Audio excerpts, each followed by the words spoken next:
Yo, what is up guys? It's me, Zachary. So it's the NBA offseason. Look, y'all know this. This is the worst time of year for us NBA fans. There is no professional basketball being played in these states whatsoever. And we got the Big 3 league, but let's be honest here. I tried watching a couple games of that. Let's just say it's not the same thing at all. Not gonna lie, kind of felt like I was watching a retirement home game. It wasn't pretty. So a lot of bad stuff about the NBA offseason, especially around this time once free agency has died down as well. But there is just a little bit of good, and that is that you have stuff to look forward to. It builds up anticipation for the regular season. It gives teams and players time to build. Teams try to build to get better, and players build skills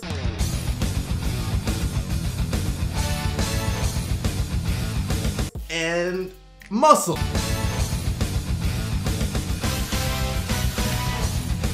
And that's what we're going to be talking about today. There is a player out there that got kind of big, and I've made a couple of videos like this summer already. I talked about Julius Randle and the amazing transformation that he has made this summer. I talked about DeMarcus Cousins and how he slimmed down. He no longer looks like a 99 overall Hall of Famer one-man buffet cleaner. And then I talked about Giannis and how much more muscle he has put on this summer. Players have just been getting big out here, and that's exciting for us fans. And like I was saying, there is now another player that I have to talk about today, and the gains that he has made. See, the Knicks really haven't made any moves to get better so far this summer, which is kind of a good thing, I guess, considering the last time they made moves to get better in the summer, they wound up being stuck with Joakim Noah. I'm ready to be an animal for this city. One of, if not actually the worst contract in the NBA right now. Biggest waste of money. So far, the Knicks have gotten rid of Phil Jackson this summer. You know, that's a step in the right direction. They drafted that Frank kid who we'll just have to wait and see how that works out. They signed Tim Hardaway Jr., who isn't a bad shooting guard by any means. Other than that, though, the Knicks really haven't done anything. They're still trying to trade Carmelo Anthony, but if I were a Knicks fan, I wouldn't be expecting much back in return at all, considering the only team you'll waive his no trade clause for is the Rockets,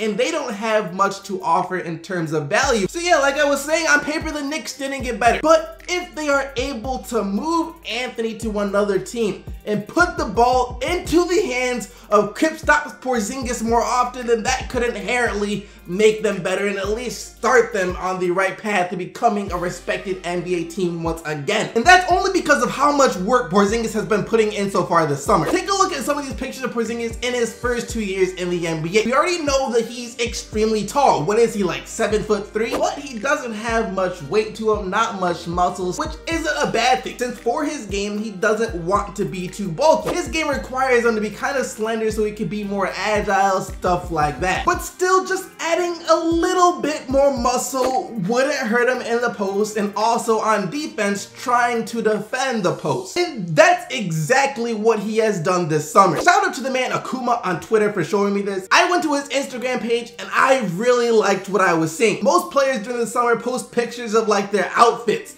or at the club, or some type of party, or their view on vacation on Instagram. Not Porzingis. For the most part, I'd say a solid 90% of his pictures so far this summer have been of him in the gym. That and videos of him putting in work in the gym. And because of that, you can clearly see the difference just looking at his pictures. This man has muscle now. Like I said, he's not huge or anything, but he has some muscle on him. And before someone comments that he only looks like that because he's flexing, look, I know he's flexing. Thing is though, look at him flexing last year and take another look at him flexing now. You can tell the difference in his flexes, and even when he's not flexing, you can't tell me that you don't see the difference from last year. He looks bigger when he's not flexing now than he was when he was flexing last year. It's clear as day. Adding to that, it also looks like he's been training with Dirk Nowitzki as well, and that has to get you really hyped up. Whenever an overseas big that can shoot comes into the league, people always say,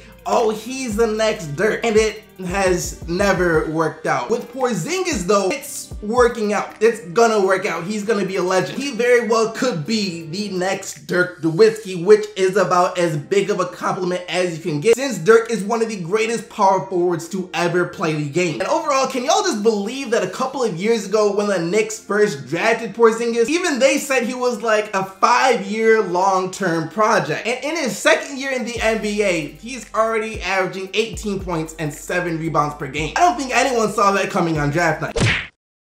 So besides working out in the gym and getting bigger, a popular thing for players to do during the summer is to take part in these summer recreational league type things. Whether it's the Drew League or just to pick up games somewhere, players like to still play the game. We saw it when Carmelo and Kyrie teamed up in that one Instagram video.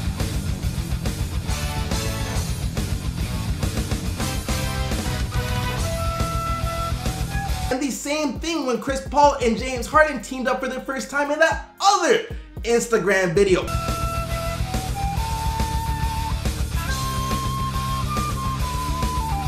And today we're gonna keep that trend continuing as another Instagram video came out yesterday, except it wasn't of players teaming up or anything like that. It was just John Wall, but it was him showing us that if it weren't for the NBA, he could probably make a pretty solid name for himself playing street ball. Check out this move that he used on a defender yesterday.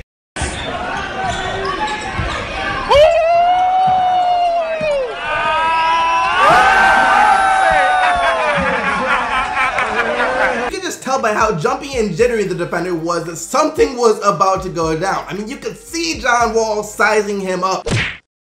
Another trend that has become pretty popular in the basketball community so far this summer has been NBA fans starting GoFundMes for either players or just people involved with the game. It started with the Cavs fan making a GoFundMe page to pay for Dante Jones's fines when his fines started to exceed the amount of salary he was making playing for the Cavs last year. And then after that, it was with the Bulls fans trying to raise funds for the fired Garpax billboard in Chicago. That at the time was probably the best GoFundMe page created by an NBA fan. Notice that I said was, because there is a new one now that is way better than that one. If there is anything more important than getting Garpax out of Chicago, it's fixing Lavar Balls' teeth. Look, Lavar Ball, if you're going to be in front of the camera all the time, if we're going to be forced to see you and listen to you, the least that you could do is pick up a toothbrush once every freaking 3 weeks. Seriously, I ain't got nothing against Lavar, but someone needs to tell this man that the reason some of these rappers have gold teeth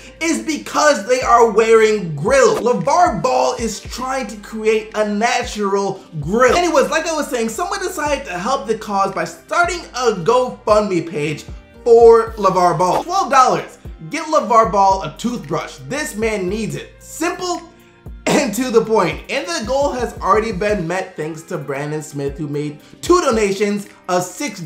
But let's be real here, that's a nice thought, that's very generous and all, but a toothbrush just ain't gonna work no more unless he's scrubbing his teeth with some holy water. It is beyond fixable. And that's going to lead us to the question of the day. How would you guys fix Lavar Ball's teeth? If you were a dentist and you saw his teeth, what would you do? Let me know down in the comment section below. Nah, I'm just kidding. Unless you want to answer that question. But the real question of the day is this. How much do you think Porzingis' new muscle will help his game? Let me know down in the comment section below, but now let's take a look at what you guys said in yesterday's video. And yesterday, after Giannis said that he could win MVP next year, and if he does, he will also win Most Improved Player again, I asked you guys if a player should be able to win the award twice, and here is what you said. Yes, I think a player could win Most Improved Player twice because some players that are great today weren't always as good when they started. Jimmy Butler, Isaiah Thomas, and Giannis. And if they improve well in one season like Giannis did, and the next season they become an MVP candidate, I don't see why not. Question of the day. Look, I thought it was impossible for a 7-foot monster to play point guard for an entire season. At this point, I'm just waiting for him to win 2 MVPs in the same year. True. Like I said yesterday, if Giannis elevates his game to an MVP level, that means, of course, that he improved even more, which means he should be eligible to win Most Improved Player again. And if he does win MVP, and doesn't win Most Improved, I'm just thinking it's because they didn't want to make the same person win twice. But is it kind of crazy for me to think that if he becomes an MVP candidate, his defense will most likely improve too, and his defense was already really good last year, so he could become a Defensive Player of the Year candidate too. This man could be MVP candidate, Most Improved candidate, and Defensive Player of the Year candidate. Imagine if he won all three. I know it sounds crazy, but if anyone was capable of doing it, I think that would be Giannis. Like always though, don't forget to leave your answer for today's question of the day down in the comment section below. But other than that, thank you once again for watching. I hope you guys did enjoy. If you did, don't forget to leave a like and subscribe for more daily NBA videos. Until tomorrow, keep getting the Bucks Team SDC, and I'm out of here. Peace!